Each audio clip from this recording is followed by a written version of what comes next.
राजा के जाते ही खुमैनी वापस आते हैं ईरान में। इनका स्वागत भारी भीड़ में होता है। ये फोटो है उस टाइम की और ये न्यूज़पेपर है उस टाइम। 98% वोटिंग इस हक में हुई कि ना तो राजा चाहिए और ना तो डेमोक्रेसी चाहिए। ईरान को इस्लामिक रिपब्लिक बनाना है। जैसे ही वोटिंग उनके हक में हुई, ईयर 1979 में ईरान में रिपब्लिक ऑफ इस्लामिक बना। डेमोक्रेसी होती है जहाँ पे जनता रूल, मोनार्की होती है जहाँ पे राजा रूल। डेमोक्रेसी में बोला गया कि गॉड के कुछ बंदे रूल करेंगे, फिर लॉ वगैरह बनाएंगे, फाइनल डिसीजन मेकर हो जिनको सुप्रीम लीडर बोला जाता है। जो सुप्रीम लीडर होते हैं वो फाइनल डिसीजन लेते हैं ईरान में। वे सब में ऊपर होते हैं, उनकी नीचे प्रेसिडेंट, पार्लियामेंट, सब इलेक्शन वगैरह। मिलिट्री से हटके अलग से इस्लामिक रिपब्लिक गार्ड बना थियोक्रेसी की रक्षा। ईरान के अंदर जो अमेरिका की एम्बेसी थी वहाँ पे सारे लोग गेट पे पहुंच गए। 4 नवंबर 1972 अमेरिकन ऑफिसर्स वो बंदी। ईरान का जो राजा था वो प्रोटेस्ट के टाइम पे बहुत ज्यादा अत्याचार करता है, उसको वापस भेज। जो कि कैंसर के बहाने यूएस में जाके बैठा हुआ था, उसको वापस भेजो, हम उसको सजा देंगे। अगर आप वापस नहीं भेजोगे उसको तो हम एम्बेसी के अंदर ऑफिसर्स हैं उनको हम नहीं। तो रेजा कुछ टाइम पहले यूएस के अंदर इलाज करवाने गए, की डेथ हो जाती है बीमारी के कारण। अल्जेरिया ने बीच बचाव कर अमेरिकन को जो बंदी बना लिया था उनको रिहा कर देता।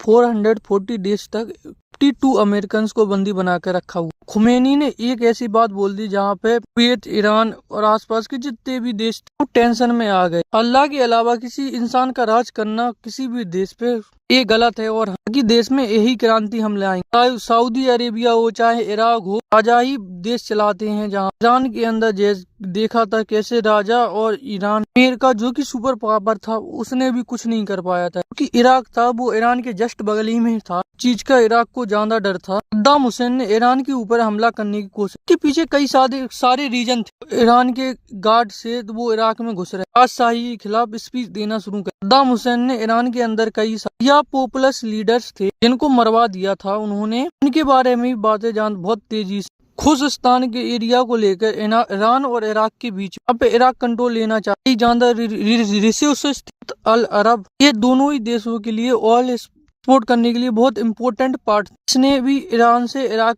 पर प्रेशर बना के आपस में शेयर कर लिया था। इराक ने सोचा इस टाइम पे ईरान में जो मिलिट्री भी अटैक करना सही, अनस्टेबली रीजन के अंदर फैली हुई, इसका सोल्यूशन ले लेते। जॉर्डन, सऊदी अरेबिया, हर कोई सपोर्ट कर रहा था इराक। सब चाहते थे कि जो ईरान है उसको हरा दिया। दूसरी तरफ खुमैनी ने कसम खा ली थी तब तक फाइट करना छोड़ेंगे जब तक सुन्नी लीड सद्दाम हुसैन को हटा नहीं दे। 1988 से 1988 तक करीब 8 साल तक इस वॉर चल, कोई सोल्यूशन नहीं निकलता है। लास्ट में यूएन को इसमें घुसना पड़ता है। जाके जो सीज फायर, कुछ टाइम बाद खुमैनी की हेल्थ थी वो खराब। 3 जून 1989 को हार्ट अटैक से मौत। बहुत ज्यादा भीड़ इकट्ठा होती है इनकी फ्यूनल में। 10.2 मिलियन लोग 32 किलोमीटर तक इकट्ठे रहे। 4 जून 1989 को अगला सुप्रीम के लिए तुरंत इलेक्शन होते हैं। 74 मेंबर्स में 60 वोट अली खमैनी को जाते हैं। खमैनी की स्पेलिंग दोनों में अलग अलग है। अली खमैनी है जो वो सुप्रीम लीडर बन जाते हैं। अली खमीनी एतुल्ला खमीनी स्टूडेंट थे और ईरान को संभालते हैं। वीडियो को